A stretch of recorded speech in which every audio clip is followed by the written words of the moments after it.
Happy Saturday, everybody. It's a beautiful sunny day here in mid-Michigan, and we are back on the Yaris again in this episode of Trash and Treasure Garage.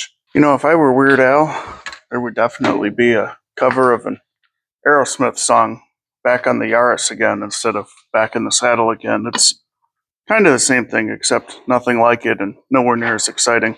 So we're going to start by getting this left rear wheel off. This is where we've got the bad wheel bearing.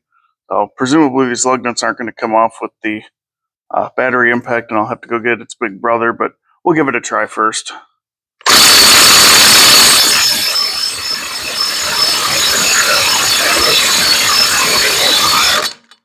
Alright, heck with that. Let's go get the big guns.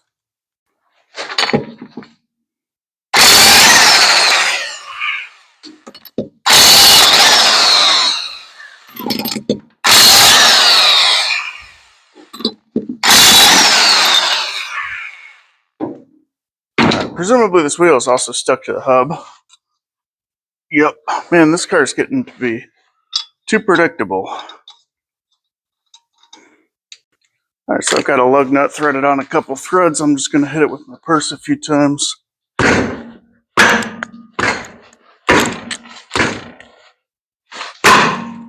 There we go. That's how we get it done.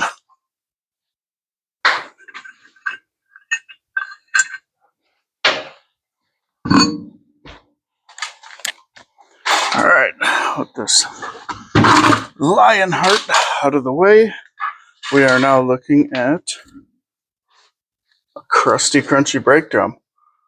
Thank you for your service. You've served well. The new brake drum will take the watch from here. I need to get my 2 screws that I was using in the last video on this car and get the brake drum pulled off. So next we're going to increase our odds here with a little asking nicely here with some juice on this.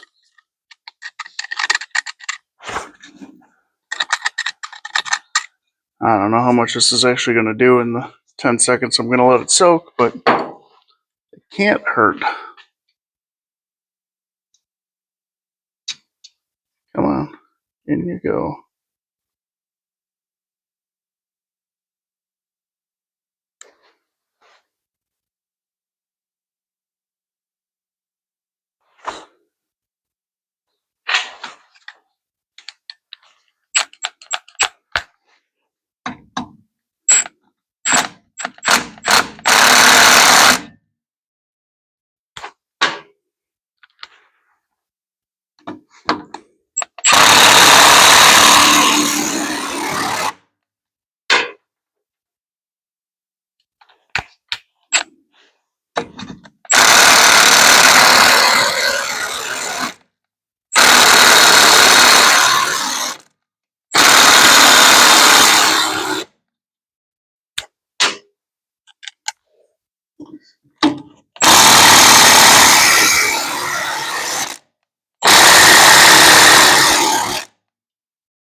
We'll go ahead and thread this on just a couple of turns just in case this thing decides to release with any sort of real pressure.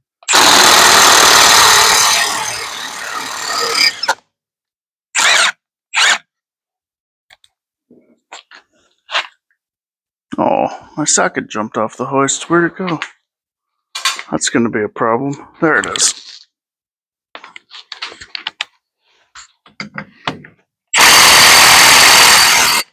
Okay, that's loose.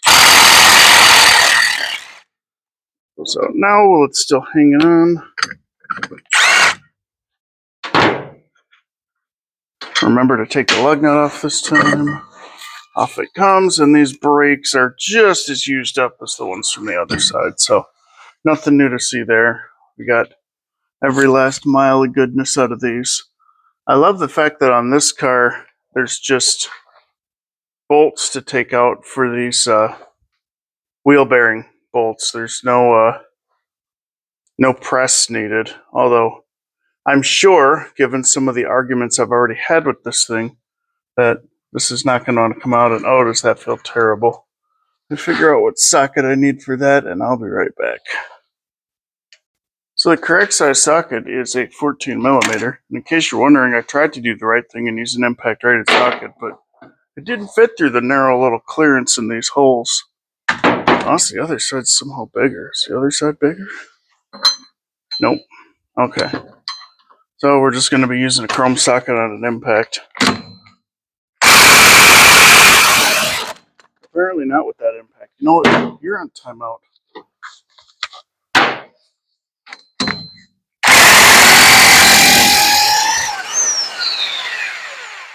Hey, this one understood the assignment.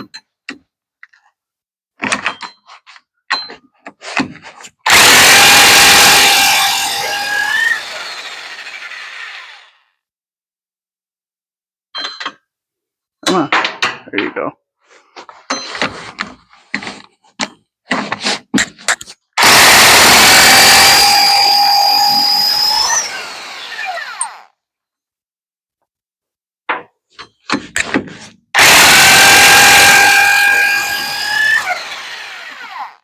Those things are like in there. They're even making the big guy sweat a little bit there. Okay. Out you come. And now it just falls off the...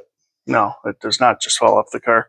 I'm sure there's going to be some blood, sweat, and tears in the extrication of said bearing hub assembly, but oh, that feels so bad. And it hasn't even taken a blow from a hammer yet. I'm sure it's only going to get better. I think what I might do here is go ahead and take the brakes apart since they're being replaced anyway. That's going to give me some more room once these shoes are out of the way to go hammer time on this thing, loosening it up. If not, if that doesn't work, I can also thread the bolts in from the backside. If I've got room, I guess I should look before I leap with that assumption. But if I've got room to get a bolt in from the backside and hammer it there, that is also a good way to get these things to break loose. So we'll start by taking these clips off of these hold downs here. Are you actually going to turn? The more you want to cooperate, the happier I'll be.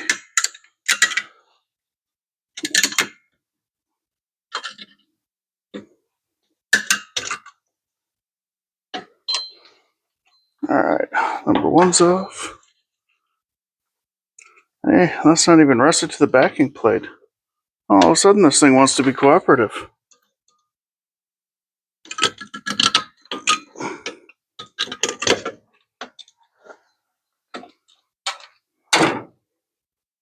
When I take these apart, I try to just lay them out. We're replacing all the hardware, but so I want to lay these out in such a way that makes it easy for me to see where everything came from. That way I have a reference as I go here. So we've got a spring on the bottom. A tight little spring on the bottom. Okay. How do we want to approach this? Let's get that spring first.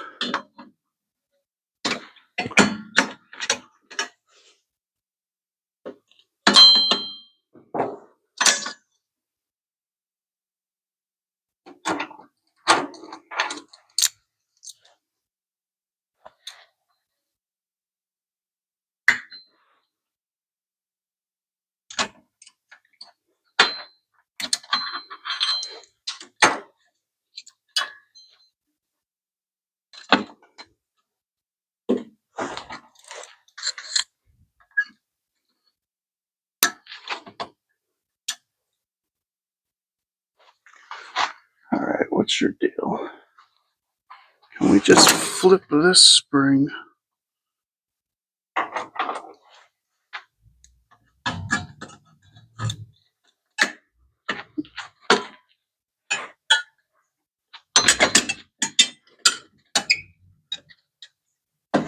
Okay.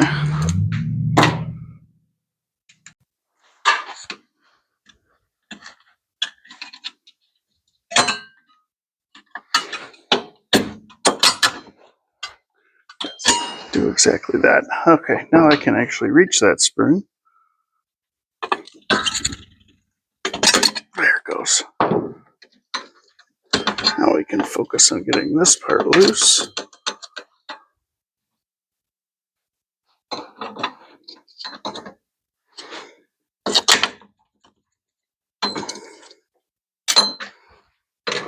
Oh, you're a stubborn little bugger, aren't you? That's really hooked on there.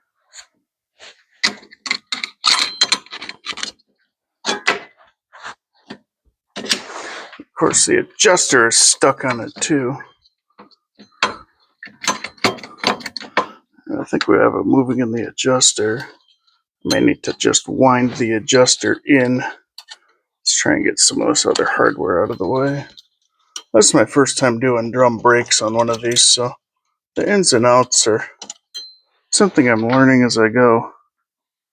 All I know for sure with drums is you just keep track of your hardware so that you know what goes where, because you'll probably wind up having to figure it out. That's the other reason we don't, or that is the reason we don't take both sides apart at the same time. Because if I really screw up and need a reference, the other side is gonna, ooh, almost punched myself in the face. That's cool. Someone was gonna do it today. It might as well be me. I need to wind you back in.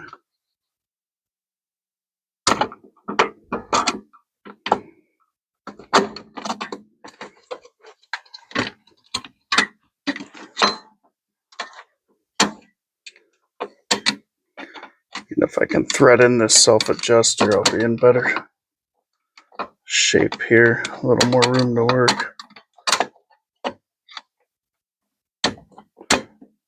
It is pretty cool that these definitely look like all factory parts in here. I doubt, given the miles on the car at 163,000 if memory serves, I doubt this has ever been a part before. It's a nice long run from a set of brakes. The adjusters aren't even seized, which is doubly impressive, being that this is a Michigan car. The adjuster's actually coming apart. Alright. There's our adjuster. There's our spring. I'm just laying these out on the hoist. And then our parking brake assembly here. Our parking brake lever here. And there's a little horseshoe clip I'm going to have to bend and take out of there. Okay.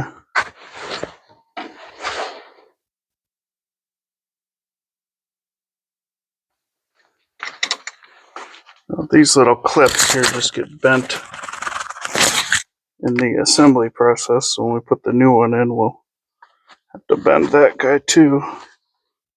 And that one has been installed very well. Alright, I totally did not just spend a bunch more time than was necessary fighting with this clip, but get that bent straight. That comes out. There's our rearward shoe, and now we have a little more room to swing the old purse at the hub assembly here to get this out. So we'll probably start with the little one here, and we'll see how this goes.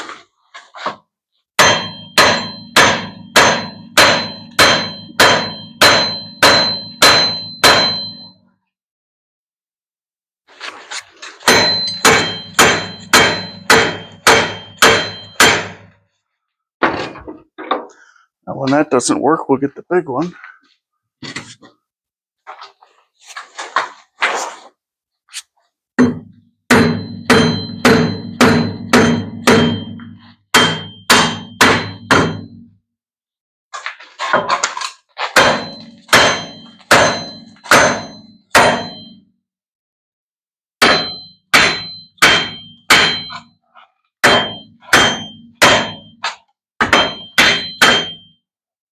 They're starting to move, I think.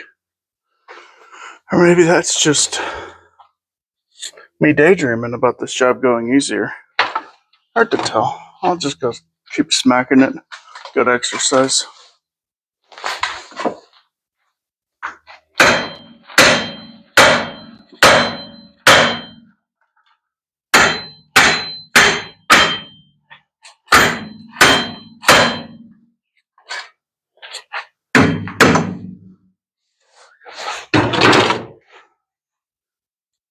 Oh, I can't tell if that moved or not. Alright, so I had to move the camera to get a little bit better angle of attack, literally. And you do have to be careful because if you hit these hard enough, you take the whole backing plate loose like I did. But the bearing's starting to move. I should be able to get this with the smaller hammer at this point. I just want to be careful because this backing plate is literally hanging by the wheel speed sensor, which we should have unplugged first. That's okay, we'll unplug it now instead. Or at least we'll try to unplug it now. That wire does not want to come off. That's fun. But it was literally being held on by the wheel speed sensor wiring and the brake line. So neither of those are things we want to mess up. So we do need to be a little bit careful once that starts to come loose. But you can see it's just a careful application of violence, and it will eventually come loose from the backing plate. So I'll figure out that plug, and then we'll be ready to take it off and put the new one on. So that was kind of interesting. The connector right here, make sure you're seeing that on camera. The connector right here plugs in. It's a regular clip that you just push on this side and then pull the connector off. And so that clip side sits down, but then there's this protective housing deal that goes around it, like so, and then clips shut on top of the harness and everything to protect it. So a couple little plastic clips to undo to get that off. So fun thing you'll run into doing bearings on these. So now we're at the point where we can start the reassembly process. That is going to be real fun to get lined up just right because we're fighting that brake line a little bit, but that'll be okay. We've got our new hub right here. So I think we'll go ahead and first we'll straighten out a couple of the marks I made on this plate when I was swinging the hammer at it, so we don't have issues with the shoes. And then we'll get the bearing in so that this is held still while I'm working, even though it would be a little bit easier to do the bearing last. I still think it's going to be easier to put the shoes in if this plate's held still. Maybe we'll try doing the shoes first just to not have the bearing in the way. Might make life a little easier. We'll give it a try. So we are going to start our reassembly process by cleaning up these areas right here where the drums make contact with the backing plate and slide. We want all our rust out of there.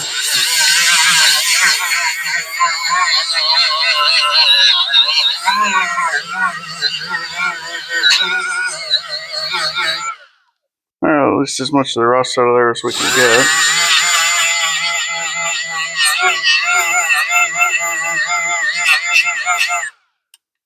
And we'll also already okay there.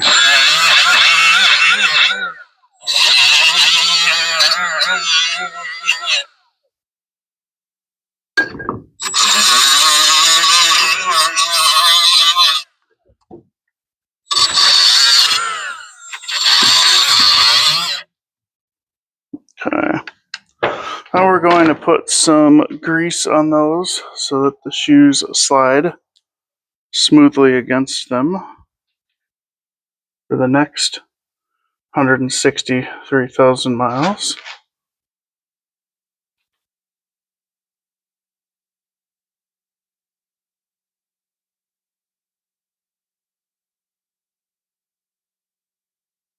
Just like anything, easy does it. Alright, next I'm going to open up my package with all the shoes and the drums and the hardware and get everything organized, and we'll start putting it on the backing plate. Alright, so we start out just by matching up to make sure that we have the correct shoes. So here's an old one. Now you notice the leading shoe on this side. If I flip it over, there's a little pin there that the adjuster hardware connects to. So my replacement for that one, I know that I've got it right based on that pin. You can also see here a difference in the wear material. So definitely got just about every last mile out of these brakes. So I know that this shoe matches up. I can discard that one. And then same thing with the other shoe. They're the same. Holes are all in the same spots, all that good stuff.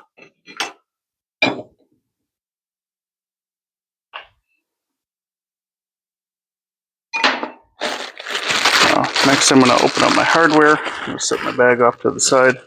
And now I've got a good understanding of where everything went because I laid it out on the bench here, or the ramp in front of me.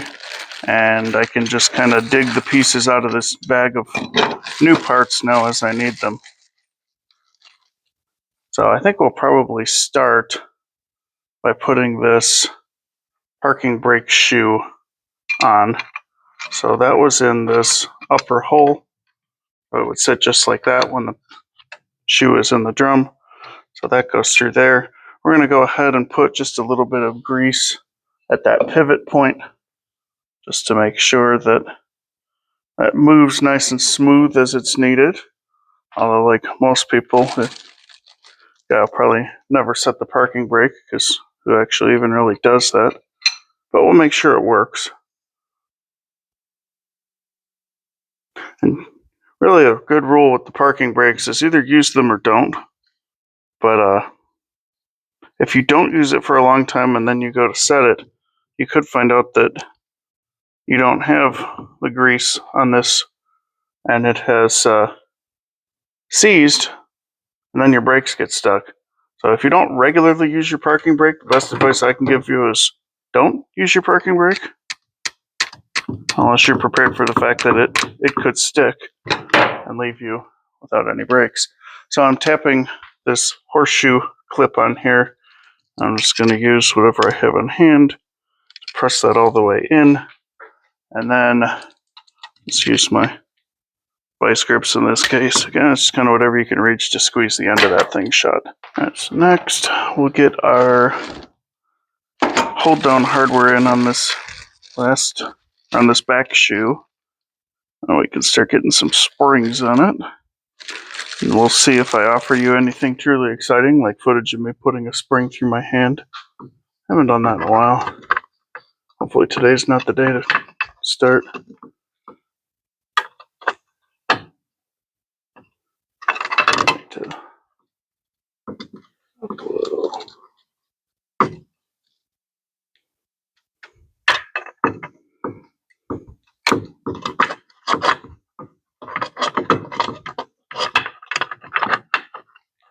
That should go about there. That should sit about there. This needs to come through anyway. So maybe we do that first. That way it's easy to find that hole that locates it. Now this is one of those jobs that would be a lot easier if you happen to be a person who has 3 hands. I am not.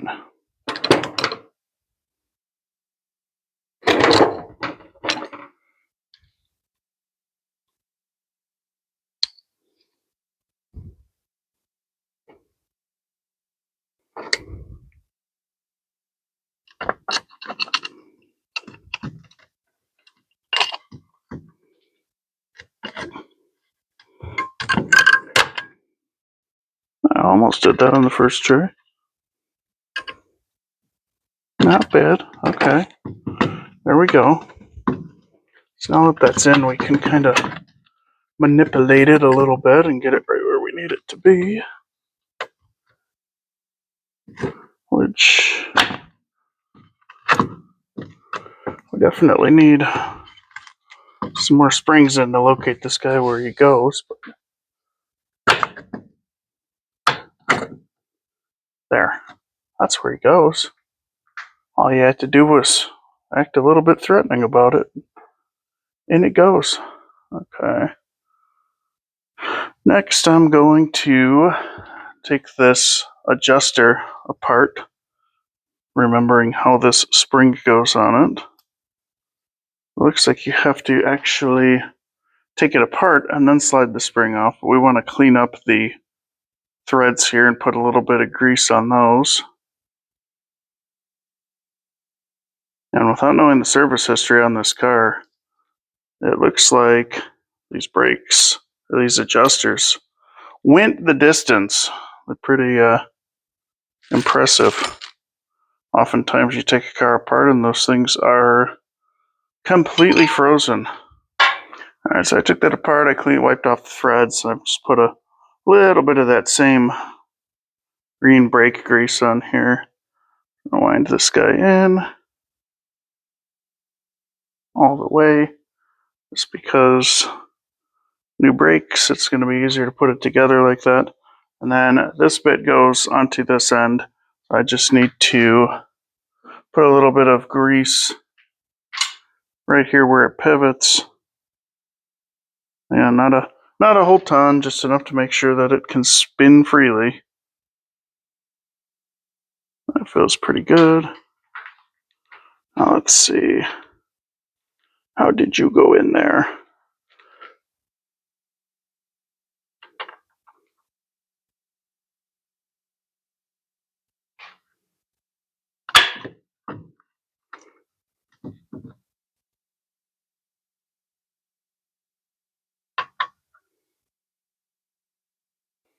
I may need to go ahead and take that other wheel off just for a quick reference on exactly how that's set. Alright, I took that other wheel off and saw what I needed to see. It was helpful.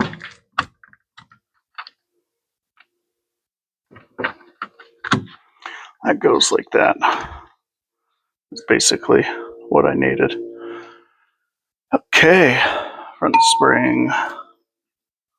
So on this one, we've got our actuator here for the adjuster. So that goes on this peg, and then it flips around and sits just like so. Oh, nice and easy there. That's going to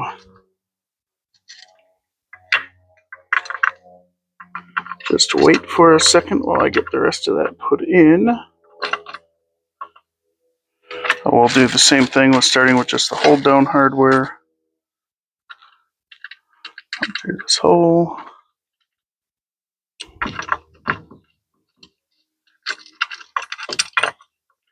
That goes through that hole.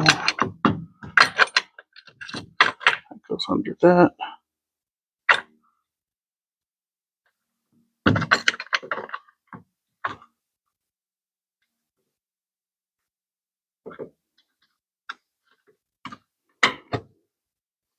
Just like so. So now we need our spring.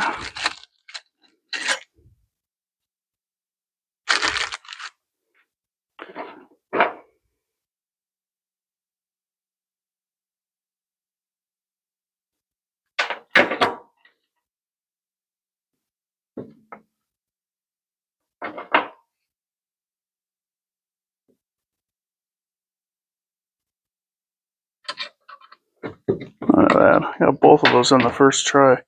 Every now and then I like to almost look like I know what I'm doing. I mean, it's our little secret, but let's get this spring out of the way.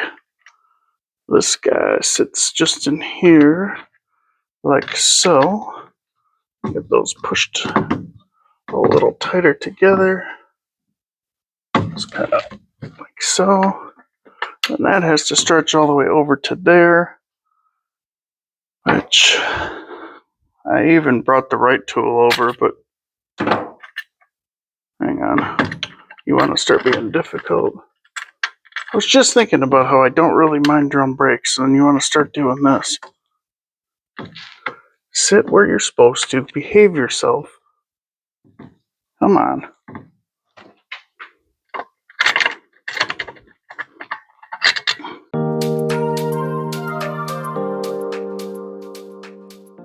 Okay. We got that spring where it goes. Got that shoe back where it goes. These are starting to look like brakes.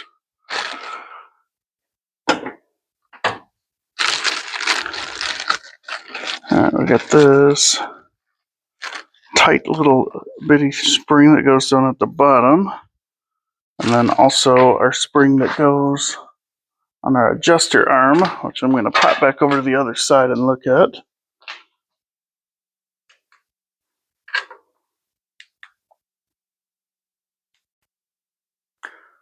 And this spring here hooks around our dealio there, which wasn't really supposed to pop out of there just now. But this sits in here like so, and then we'll hook over the front of that same shoe.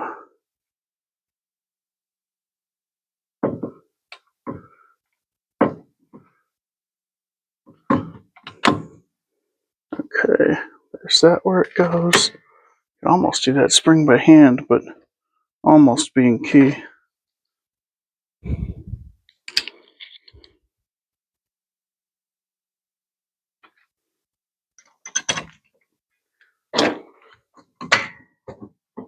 So that just holds the adjuster down so that it sits in the correct spot on that wheel.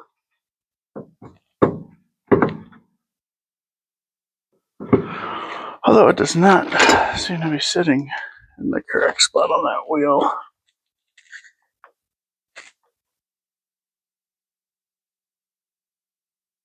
Nope, that adjuster's got to go behind.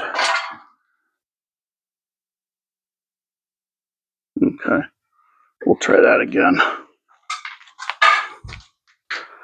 So I totally didn't just have to take this whole thing back apart and flip this around. It turns out that there's a little notch on the end of this adjuster on the back side, which is what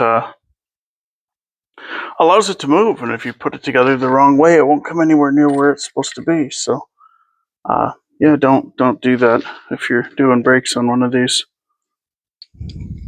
Thankfully, it's made much easier by the fact that the hub assembly is not in my way. So I guess at least I made a halfway decent call there. Alright, we got these guys in place. All of our hardware is in except for this last little pain in the butt spring that is very tightly wound that goes on the bottom between this slot, which is going to be easy to get it in, and this one, which, you know, we're so close, but that's one of those so close but so far away kind of things. Or is it about to just go right in? I don't know. Maybe it'll be my lucky day. Okay. Comment retracted.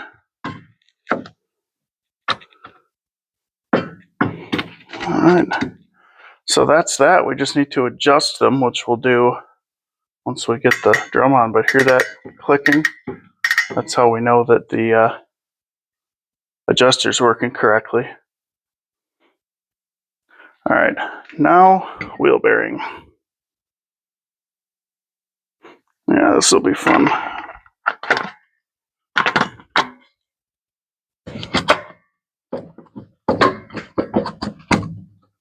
It looks like I'm pretty lined up right there. Nothing like lining all of this up. Actually, before I do that, I'm going to stop and look at the directions and see if I'm supposed to put Loctite or anything on those bolts and what the torque is for them, because it's kind of an important thing to get the torque right on. Right about here is where I went into the house to check the torque specs and completely forgot to turn my microphone back on when I came out to record. So now you get me rivaling Morgan Freeman for narration with a sexy, seasoned, weathered voice. So what the handsome actor is doing here in this scene is applying some Loctite to the bolts for the hub. Now, the manual doesn't say you need Loctite, but I've also never seen it hurt in an application like this. So, not struggling at all, of course, to line anything up. The first step here is to get all four of these bolts in and just kind of snugged up by hand so that we're ready for the torque wrench in the next step. Thankfully, the audio comes back in just a minute here, so you only have to put up with me and my voiceover for just a couple of minutes.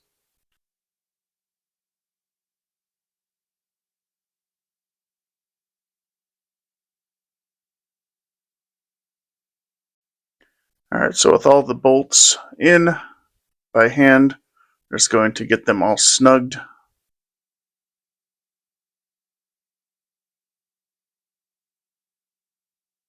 And now it's time for the torque wrench. The torque spec on these is 67 foot-pounds as per the always correct internet, and you're just going to have to imagine that you're hearing those satisfying clicks from that big torque wrench.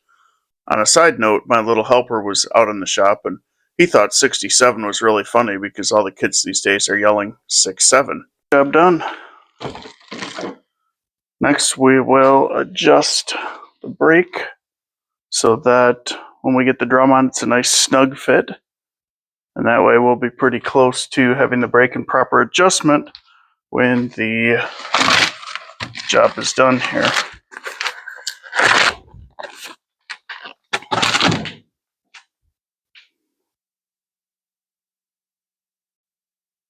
Alright, so before we start working with the drum, I'm going to give it a little bit of a brake clean bath on the inside there to get at any of the oils or anything that may be on it so that we get a nice clean bond with our new shoes.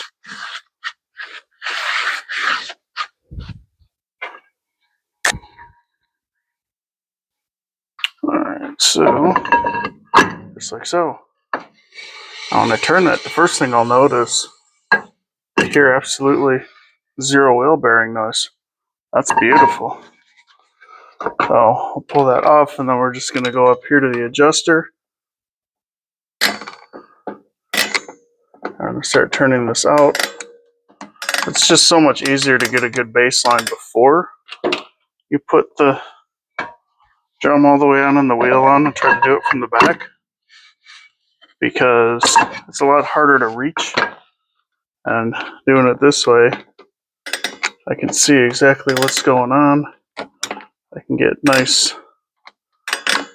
meaningful turns out of this adjuster, and when the drum just starts to drag,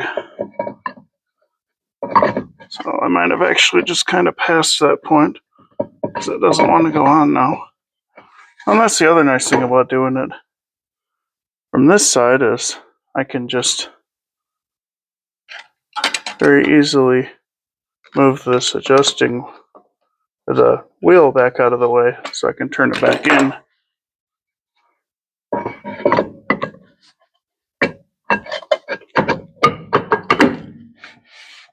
And that's actually perfect right there. I can feel the shoes dragging a little bit. We'll get the rest from the back. I'm not putting the wheel on yet because I have to do the other side. And the good Lord and all four of you watching this video know I'm probably going to have to come back over here and check to see what's wrong. The only thing I really have left to do on this side is to plug that connector back in on the wheel speed sensor on that new hub, and we should be ready to go. And on to the front brakes.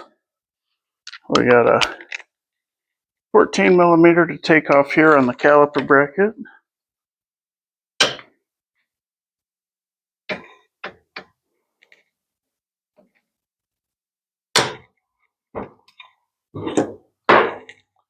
Nice and easy.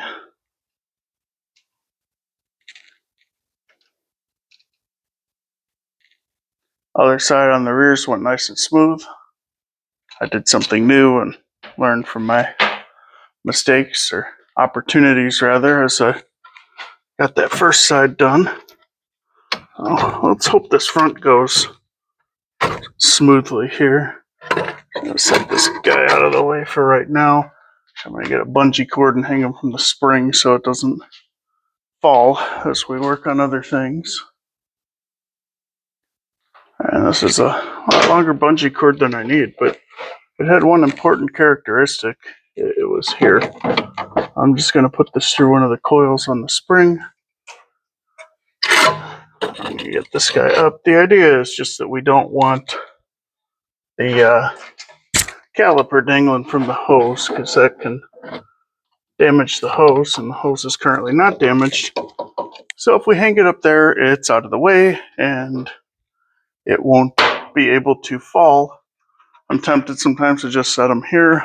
The problem is you start working on the rotor and then the caliper falls, and then you don't know if you should be able to trust that brake hose. So now these should be like 100 and some odd foot-pounds, so I may need some. Oh no, there we go. I'm just feeling strong today.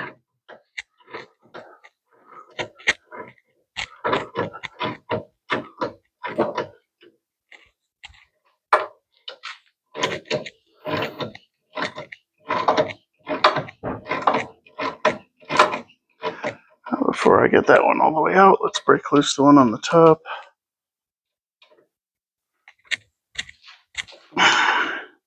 Maybe I'm not feeling that strong today.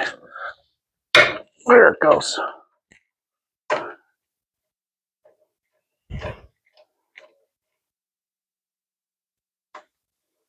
Well, that one, once it broke loose, just threads right out, huh? The bottom one's a lot tighter in the threads.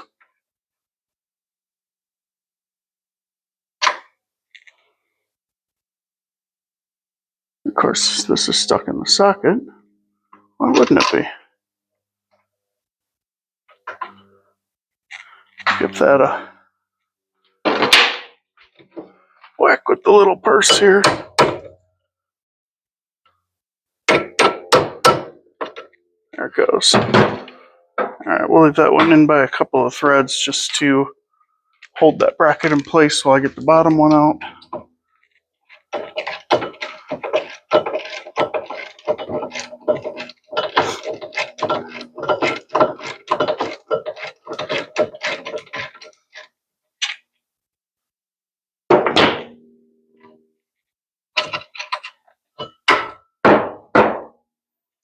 Alright, just comparing those bolts. Those two are identical, so we'll just set them next to each other. So if we look at the pads, there was actually still, if you recall the last video on this car, there's still some decent life on the pads. The problem lies here in the rotors. They are very, very heavily grooved. When I get that off, I'll spin it around and show it to you on the camera. That's complaining a little. Huh. And we've got screw holes in these, so I can go ahead and use the same bolts, hopefully, that I used for the rear. Thread those in there and push those rusty, nasty rotors off the hubs. Alright, so we're going to do the same thing we did in the back, and that is start by putting a lug nut on by a few threads here just to shield us from a rotor that rapidly exits the vehicle. I'll start tightening it down. Hopefully it pulls the rotor right off.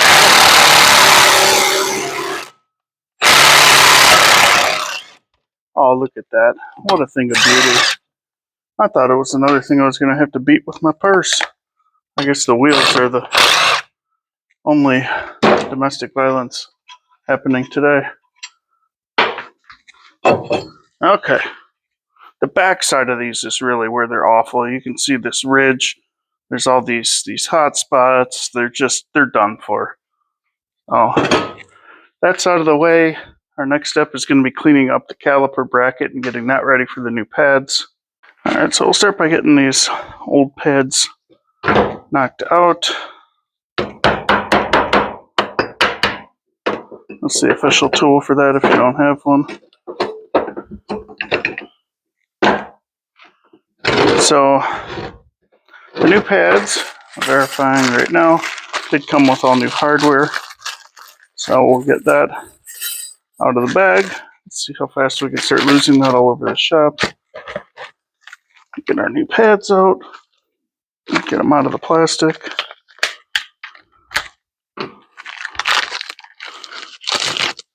So those are ready to roll when we get there.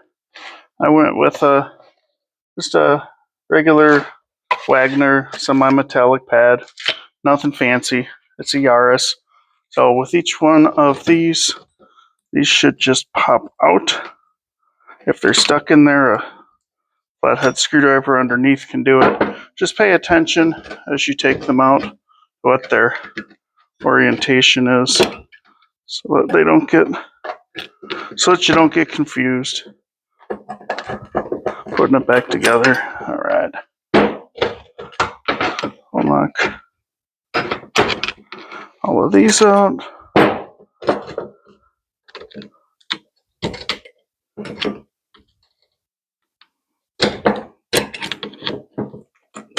There you go. Okay. Next thing I like to do with these is just take and wire brush the surface that these things sit on, just to make sure that your new hardware goes in there smooth and flush. Alright, so just a quick cleanup on that.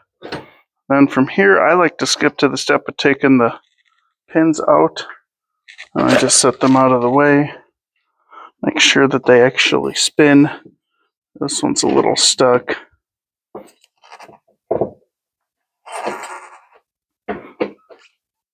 Oh, yeah, that was about out of grease. Now, this pin is different. It's got this rubber isolator on it, so we need to make sure that that pin goes back in the same spot. So, cleaning the pins, I like to just get some brake cleaner on a paper towel.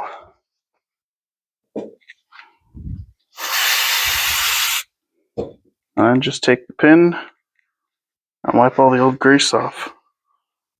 If we have anything real stubborn, or if the pin was dry and started to rust, you can use a wire brush or a wire wheel on a drill. It's just important to get the old junk out of there and get a nice good fresh coat of grease on this. That's probably the number one thing that I see that shortens the lifespan on disc brakes, is when you don't get these clean and you don't grease them, they will seize in the bore on the caliper bracket, and then your caliper gets stuck in the travel, and you don't get even wear on your pads, and they will wear out early. So nice liberal application of brake grease on those. And gonna give them a little twist as they go in. See how that moves so much nicer and easier in that bore? That is what we're looking for. So note that I did get that pin with that isolator on it back in the correct spot. Well, same thing with this one. We're gonna give it a good wipe down with brake cleaner. There's some discoloring here and there, but this is in fine shape. If they're really rusty or nasty, it's worth buying new ones. So yeah, I'm just going to give this a nice liberal application of grease.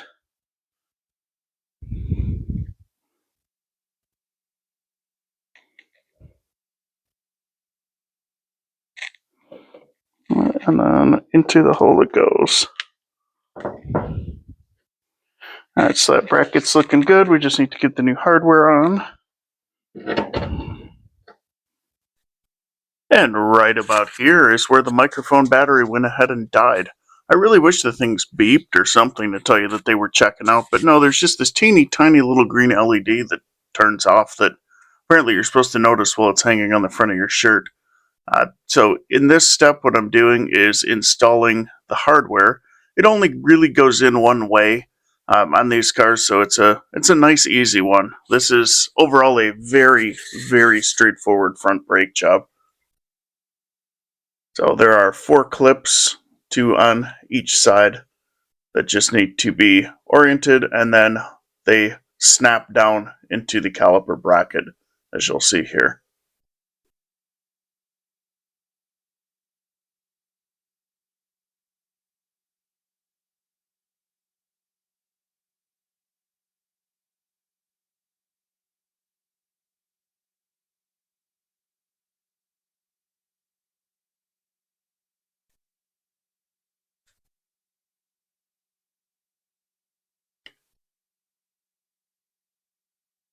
Alright, so all 4 clips are in. That's exactly what it should look like when they are correctly oriented.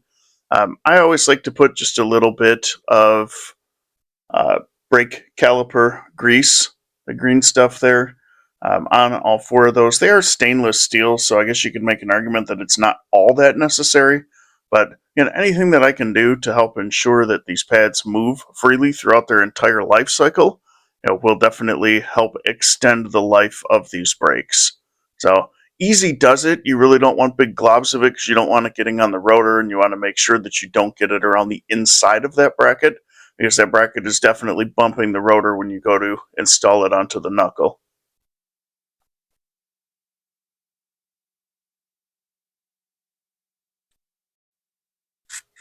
Alright, so with that step complete, the next thing we need to do is push the piston back into the caliper. This is real nice and easy. Again, simple, straightforward car to work on, but nice and easy with a one piston caliper. You can see how the end of that clamp is bent. I'm just that strong. It was an accident. But we're just going to turn that gently, slowly back into the bore until it fully seats. Now that should move very easily, very smoothly. If you're ever at a point where you're applying much torque to it, then you need to stop and look and make sure that if that piston is rusted, it may be time to replace your caliper. But with that compressed, our next step is to clean up the surface of the hub so that the rotor has a nice flat surface to sit on. And that's very quick work just with a coarse wire brush.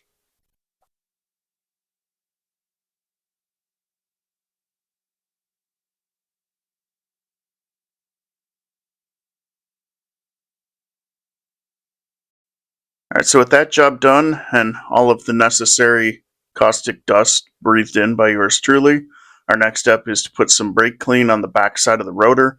New rotors come with an oily coating on them that is great for preventing rust, but terrible if you want your brake pads to bed in properly.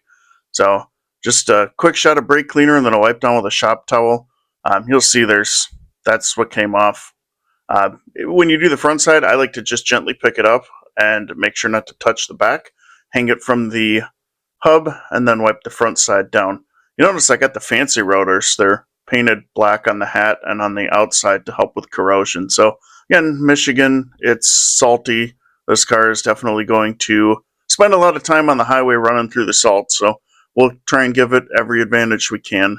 I'll turn the knuckle here so that you can see a little bit better as we get the caliper bracket back on, which is our next step. So rotor's just kind of loosely dangling there. They'll do that. Some cars like that Fusion that I worked on, they have screws that hold them down. It makes it a little bit easier to install a caliper bracket because you don't have to hold the rotor like I'm doing in this step. But a screw also gives you something else to fight with if you recall from that car. If you haven't seen that video, go back and watch it. It's a few videos back at this point, but good stuff there.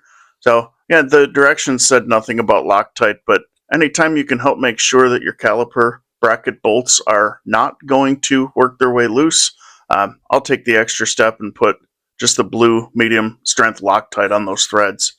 So we'll get those bolts started by hand, and then we'll come back and torque them to spec. Spec on those, again, the internet is never wrong, so the spec I found on the internet is 110 foot-pounds.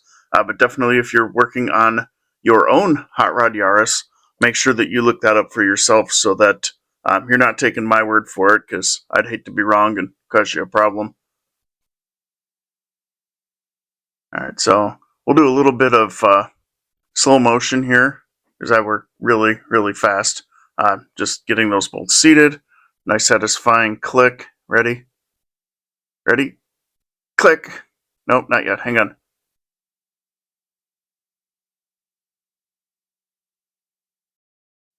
Oh, I missed it.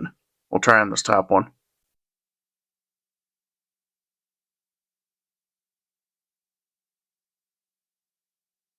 Click. All right. I got that one right on time. Now, the pad didn't want to get past the edge of the hardware. I gave it just a gentle tap, but you'll see that I intentionally shook it a few times there just to make sure that everything's seated, nothing's binding up, everything moves smoothly. It looks good. Push the rotor flat. It's sitting right where it's supposed to. For whatever reason, that front one didn't really want to go in, but the back one just dropped right into place like it was excited to settle into its new home. So with everything in place there, our next step is to get the caliper itself over the rotor. So we'll take that bungee cord down, being very careful to ensure that the caliper is oriented the correct way. There's no twists in that hose. Everything looks good there. So just push the pins in, seat the caliper down where it belongs. And next step is putting in the caliper pin bolts. So these guys are just little bolts. They're like 25 foot-pounds. It always kind of gets me that that's all the torque they need, but that's all the torque they need. So I'll get these seated by hand and then get the 3/8 torque wrench and get those torqued to spec.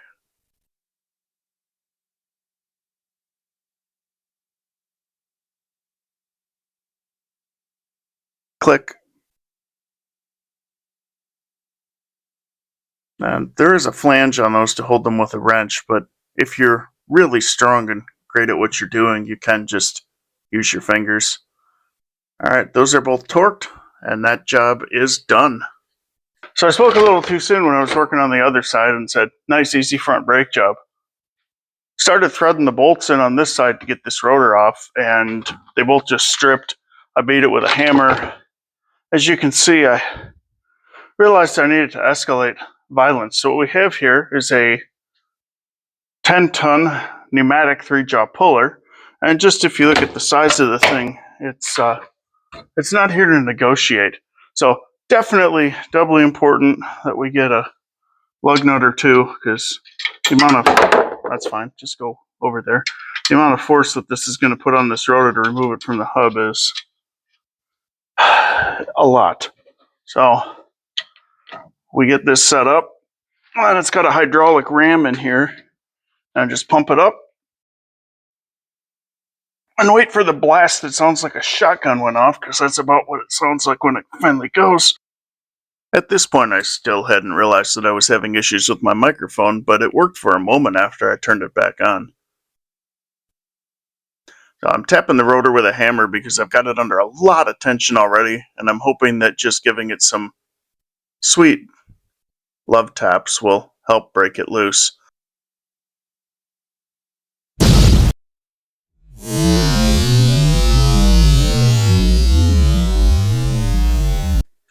That was a big boom. I'm so bummed that the microphone cut out there, but hey, look, the rotor's loose. Anyway, let's carry on.